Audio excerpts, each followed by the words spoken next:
Marie did everything right. Woke early, drank her coffee, tended her roses. At 6:03 a.m. she collapsed before she even finished her first sip. It wasn't her heart, it was the habit she trusted most. Marie Cassi was 74 years and 14 days old the morning the roses caught her. The sun had barely unfolded its first ribbon of light over the low hills of Oyomabong, yet she was already moving through her rituals as if the universe required her signature on every tick of the clock. Ritual to Marie was a promise. Keep the house breathing, keep the garden alive, keep memory from turning to dust. And so each weekday began with the same sacred order. Bed made tight enough to bounce a coin, curtains drawn to let dawn in, kettle filled, floors swept, life proven. But even promises crack. The day before her collapse, Marie noticed an ache low in her back when she bent to unlatch the rabbit hutch. "Old wood, old bones," she muttered, brushing off the warning. That night she wound the bedside clock 3 extra clicks, just in case daylight wanted to sleep in. She would not. At 4:57 a.m. the next morning, 3 minutes before certainty, the clock rang. Marie swung her legs to the floor, ankles creaking like door hinges that hadn't seen oil in a season. She took pride in standing fast, proof that discipline still coursed through marrow. In the kitchen, she filled the kettle and wiped an already spotless countertop, then opened the back door to let cool pre-dawn air sweep across her shins. Outside, the garden waited like a congregation. Leaves shimmered under dew. Soil breathed a deep, earthy exhale. She loved that exhale. It proved something needed her. She sipped half a cup of coffee standing up. Chairs, she believed, were for evenings. The liquid bit her tongue, reminding her life still had edges. She set the mug down, lifted the shovel from its nail by the shed, and leaned into stubborn clay. A single scoop of earth, a second, and then the ground won. A tide of dizziness surged up her spine, drained color from the world, and folded her knees. The handle slipped, her body followed. She did not feel the petals cushion her cheek. She never heard the kettle begin to sing. 180% of seniors start their mornings exactly like Marie, never guessing one silent misstep is eroding their freedom minute by minute. At 6:42 a.m., Mrs. Osei, Marie's neighbor of 30 years, opened her blinds to check the sky for rain and saw a blue dress motionless among the rose bushes. She froze, pulse thundering, then dialed emergency services with fingers that barely felt the phone. Sirens arrived 5 minutes later. 5 wide, echoing minutes during which the kettle boiled dry, scorched, and clicked itself off as if ashamed. The paramedics found a pulse but no response. In the ambulance, Marie's eyelids fluttered. She caught brief images, red lights strobing roof beams, latex gloves tugging a blood pressure cuff, a voice repeating, "Stay with us, Mama." She wanted to answer, "I never left," but her tongue weighed more than the shovel. At Yaoundé Central's emergency bay, fluorescent light replaced dawn. Machine staked claims on silence, antiseptic erased rose perfume. A young doctor murmured terms that rattled the rail of her stretcher: syncope, orthostatic hypotension, dehydration, fasting exertion. Marie's mind snagged on the phrase the nurse whispered, "Empty stomach exertion." She thought of the half cup of coffee, her anchor, now her blame.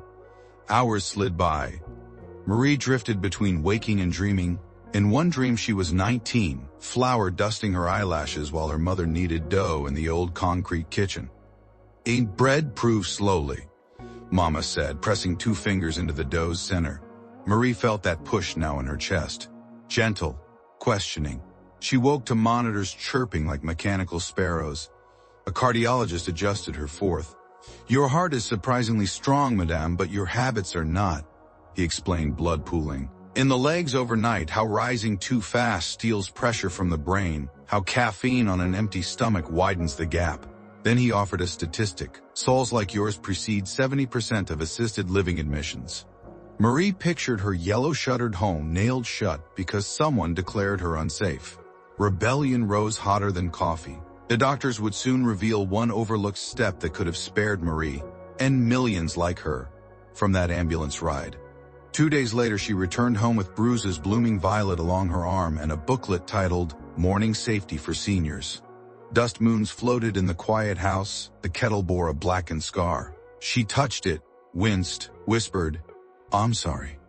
Apologies, she knew, kept relationships alive, kettle included. She brewed weak tea, sat, and looked around. Every polished surface resembled a museum piece. Andre's pipe on the mantel, children's photos fading on the wall, a cracked bowl holding a lone key. Each item testified not to life but to preservation. The house felt like a shrine to perfected busyness. Marie slept poorly, dreams looping corridors of unfinished business. Andre asking why she never finished their song. Her son Emmanuel wondering why she never visited his farm. A small girl, herself, pleading for one more lullaby. She woke before dawn with tears drying on her cheeks. Day one of change began with fear. She forced herself to lie still when the alarm buzzed, counting to 20 as the pamphlet advised. Blood thudded in her ears. She sat, swung her legs and dangled them, heel tapping the floor rhythmically. She hated the slowness. It felt like asking permission from gravity. After a full minute she stood, hands braced on the mattress. The room stayed firm. Success tasted oddly bland. In the kitchen she drank a glass of water, the first pre-coffee hydration in 53 years. It slid down cold and unfamiliar. She ate half a banana, its sweetness almost irritating.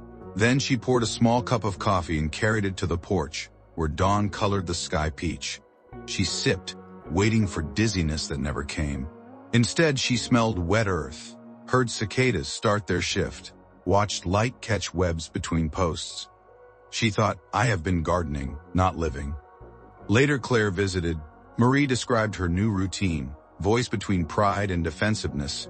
They practiced rise slowly, breathe, sip, eat, stretch. Claire left a digital blood pressure machine on the counter. That afternoon, Marie opened the booklet. Headings shouted obvious advice she'd scorned. Avoid sudden standing, eat before chores, stretch gently. Margins told stories of seniors who ignored these rules and paid in broken hips, lost licenses, nursing home placements. She underlined lines in blue pen, muttering, "Oh, not my story." But memory is stubborn. That evening, she stepped outside to close the henhouse without first drinking water. A single step sent black dots skittering across her sight. She caught the door frame, whispered a prayer. Back inside, she wrote on the booklet cover, "No shortcut worth bruises." Ante's sealed envelope on her mantelpiece still waits to rewrite Marie's mornings again. But not yet. Not until the next fracture of routine forces her to break the seal. Week 1 unfolded like slow film. Marie set phone alarms titled Breathe, Sip, Stretch. She arranged kitchen tools onto lower shelves, slid heavy flour into a wheeled bin, placed a sturdy stool by the garden beds, yet couldn't bring herself to use the shovel. It leaned against the wall like a reminder of betrayal. Flashback to 1978, Andre teaching Emmanuel to smell soil for moisture. "Dirt tells the truth," he said. Marie had watched from the porch, apron dusted with flour, promising to join once bread was in the oven. She never did. Now the memory bound fresh bread to petrichor. By week 2, she ventured back into the garden with a kneeling pad and timer. 10 minutes on, 2 minutes seated. She pruned hibiscus, pinched basil, whispered apologies to each plant. It was during one rest that Malik, the preteen next door, said, "Tanti Marie, you move like sunrise now. Slow but bright." She laughed. Malik asked why she counted breaths. She told him about blood pressure and patience. He nodded gravely, offered to carry the watering can. She accepted, surprised how light partnership felt. One evening Claire called. Emmanuel had listened to the voice note and started pacing his farm chores with water breaks. "Ha!" His headaches disappeared, she said. Something loosened in Marie. Guilt perhaps, releasing its grip. Transformation seldom travels straight. Mid-June delivered oppressive heat. Marie woke drenched, electrolyte-starved, heart skipping like a child's jump rope. The bedside glass was empty. Panic tightened her throat. She stood too quickly, the old habit flared. The floor tilted, she sat hard, furious. Must I baby myself forever? Siren memories sliced through anger. She breathed until heartbeat steadied. The setback rattled her. She canceled garden work, sat journaling by the window. If bread proves slowly, so must I. If soil forgives drought, so must I forgive relapse. Progress is breath-collecting courage, not distance conquered. On day 3, she restarted with chair stretches from the booklet. Muscles complained, but dizziness stayed away. She rewarded herself by writing Pastor Jose about self-compassion, the quiet sister of discipline. July invited her to speak at Health Week. Wearing Andre's old khaki hat for armor, she faced 26 seniors, 4 adult children, 2 nurses. She told the kettle story unflinchingly, demonstrated leg dangling, water sipping, banana bites. Then she challenged, for 7 dawns, choose patience over pride and send me a message. She handed out index cards. Messages began arriving, no dizziness. Tried your stretch, knee pain lessened. She pinned each on her corkboard, a mosaic of proof. Still, the envelope waited on the mantel. Emmanuel had asked her to read it when she was ready. A letter Andre left sealed before his passing. She sometimes touched it, wondering whether her New Balance could survive its contents. August storms rattled the roof at midnight. Marie jerked awake, instinct urging her to secure greenhouse vents. She swung her legs over the bed and froze. She sat back, counted. The storm crackled. She breathed. Only then did she move. Rain soaked her, yet she latched the vents with deliberate grace. Inside, candle in hand, she eyed the envelope. Thunder rolled. She reached for it. Her thumb trembled. Then she tucked it under her journal, waiting the past a little longer. And the words inside could cement Marie's newfound rhythm or shatter it. Her next heartbeat may depend on which. September arrived with Harmattan dust. Malik's school assigned a community service project. He documented Marie's sunrise routine, editing footage on a borrowed laptop and uploading it to a channel called Gentle Dawn African. It gathered thousands of views. A Brazilian viewer wrote, "Sai tried this, my morning headaches are gone." Claire laughed. "Cheat, mother, you've gone viral for being slow." Public attention brought scrutiny. A physiotherapist emailed, "Hydration alone can't prevent syncope. Advise professional evaluation." Marie amended her video description. "Sen, I am not a doctor, I am a gardener of habit." Transparency calmed the storm. All Saints' Day. Claire drove Marie to lay marigolds at Andre's grave. After prayers, Claire urged, "Send read Papa's letter. You're ready." Marie nodded but slipped the envelope back into her bag. That night she brewed chamomile, lit a candle, and finally slit the flap. Inside lay 1 page and a pressed forget-me-not. "Ma chérie," Andre had written, "if you're reading this, my hands no longer hold the dawn beside yours. You've always outrun sunrise. I love that fire, but I worry it will chase you past safety when I'm gone. Promise me 3 things. Listen to your body. Let the children help and sit with the garden. Don't race it. If pride protests, remember my joke. The ground always wins, but patience chooses the terms." Tears blurred ink. She kissed the paper, wrote beneath, "Promise kept, mon amour." Terms renegotiated. The candle's flame steadied. December evenings cooled. Marie organized a final sunrise circle of the year at the city amphitheater. 50 people came, seniors, adult children, teenagers. Malik projected their video. Dr. Hassan spoke. Lucia led breathing. Marie shared the letter, voice thick. "Slowing down isn't surrender, it's stewardship. We don't own our mornings, we're trusted with them. One misstep almost cost me that trust. 3 habits returned it. Pause, nourish, hydrate.